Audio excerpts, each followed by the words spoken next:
stabilizing grocery stores, local farms, and community. When that program halts or stalls, it doesn't just affect the poor, it affects everyone. Food banks run dry, renters fall behind, local stores lose customers. It's the same domino effect that we saw during the pandemic. One system breaks and the rest follow.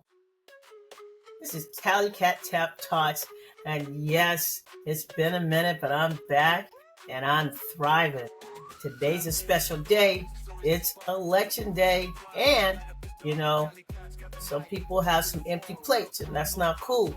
So, what does this remind you of?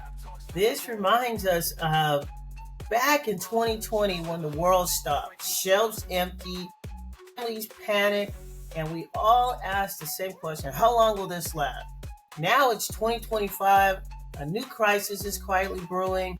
The time it's not a virus at all, it's hunger.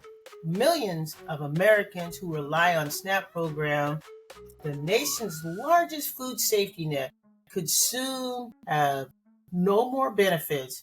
Right now, it's just put on pause. It's not fair to the American people. You know that there's over 41 million people, nearly 1 in 8 Americans, suddenly wondering how to put food on the table. It feels familiar, right, guys? The same uncertainty, the same edge of the seat tension we felt when COVID first hit. Now let's rewind for a second. When COVID lockdown, when that happened, grocery stores turned into battleground. Bread and milk and toilet paper is gone.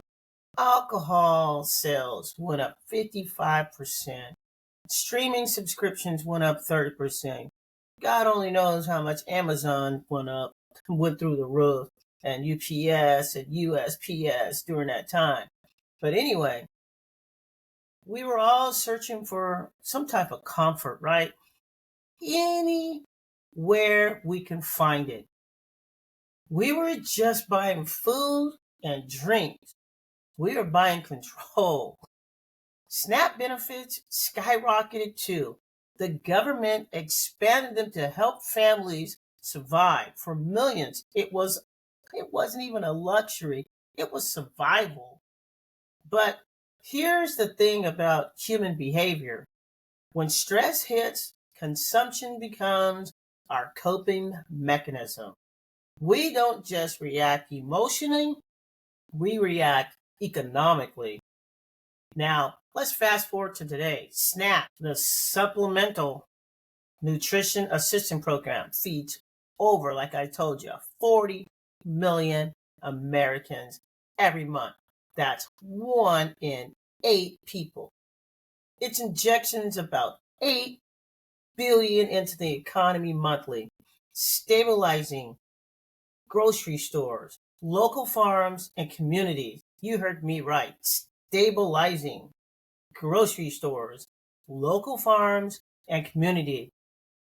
When that program halts or stalls, it doesn't just affect the poor, it affects everyone. Food banks run dry, renters fall behind, local stores lose customers because they can't go in and get what they need to feed their family. It's the same domino effect that we saw during the pandemic. One system breaks and the rest follow. And here's where the culture mirror comes in.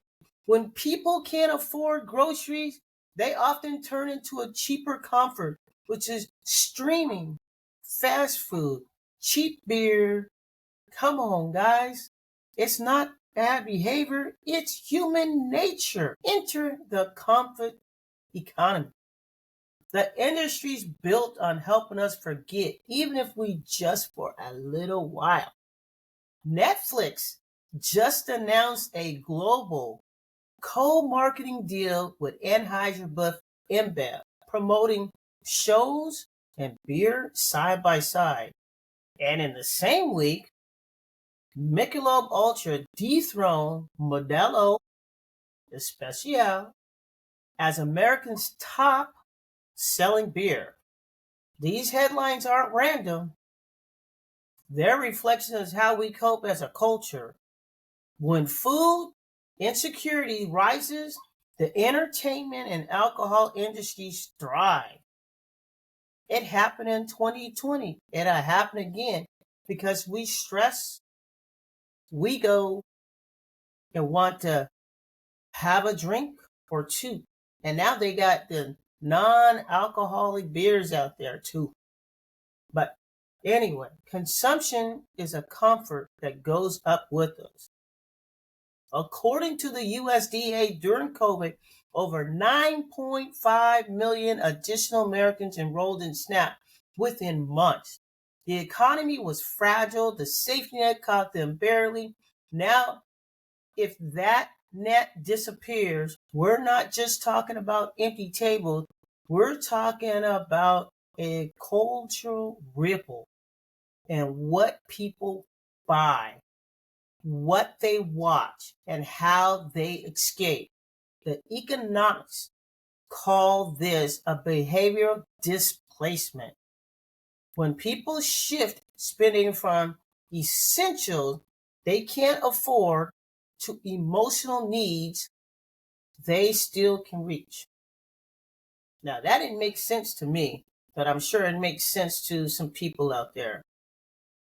Beer, streaming, comfort food, they all spike in uncertain times because they feel a psychological gap when the systems fail. And here's the irony. On election day, we're voting on the future of the country when millions are bracing for a future where there's food benefits stop. This isn't about politics, it's about people. Because we've learned something since COVID. America doesn't break in silence, it breaks in habits. First, we stop going, then we stop trusting the system, then we pour another drink, press play on Netflix, and hope tomorrow feels normal again. When COVID hit, we learned the community mattered more than convenience. We saw brewers deliver meals, bars turn into donation hubs, neighbors check in on neighbors. So maybe this time we can react differently. Maybe this time when the tap runs dry, we don't panic, we prepare. Because this isn't just about food or beer or benefits, it's about how we define resilience.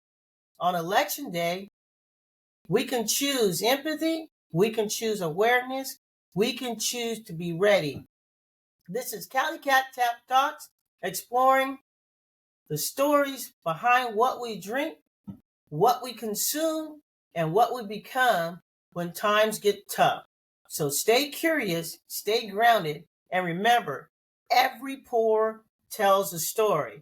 Now, if you want to support Cali Cat Tap Talks and buy her a drink, you can go to Cali Cat Tap Talks at Kathy 1966. Kathy is spelled with a Kathy 1966. That is my Venmo. So Cali Cap Tap Out is tapping out. And hopefully I get that drink. Cheers. Don't forget to vote.